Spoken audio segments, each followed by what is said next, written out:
कोई भी एंटिटी के पास अगर कोई भी एक item of property plant and equipment रहता है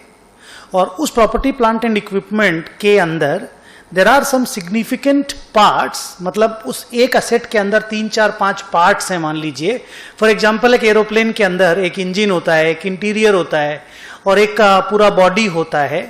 तो ये जो अलग अलग पार्ट्स होते हैं ना किसी भी एक प्रॉपर्टी प्लांट एंड इक्विपमेंट के अंदर, फिक्स एसेट के अंदर, इनको कंपोनेंट्स बोला जाता है। और एक कंपोनेंट दूसरे कंपोनेंट से अलग एज पर this Ind AS 16 on the basis of their difference in the useful life और difference in the manner of depreciation या pattern of consumption की वजह से एक कंपोनेंट को दूसरी कंपोनेंट से अलग किया जाता है और इस प्रोसेस को कंपोनेंट अकाउंटिंग बोला जाता है। नाउ इंड AS 16 का ये बोलना है कि अगर एक असेट के मोर देन वन कंपोनेंट्स हैं तो ईच कंपोनेंट को, मतलब आपके टोटल असेट के कॉस्ट को आपको कंपोनेंट्स में डिवाइड करना पड़ेगा and each of the component has to be depreciated separately. मतलब अगर आपके 4 कंपोनेंट हैं एक असेट का तो 4 डेप्रिसिएशन निकलेगा।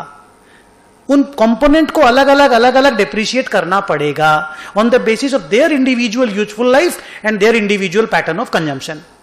और उनका कैरिंग अमाउंट, अलग अलग कंपोनेंट का कैरिंग अमाउंट अलग से मेंटेन करना पड़ेगा सो दैट जब हम लोग किसी भी कंपोनेंट को रिप्लेस करेंगे तो वो कंपोनेंट अकाउंटिंग में उस कंपोनेंट का कैरिंग अमाउंट कितना है हम लोगों को पता रहे।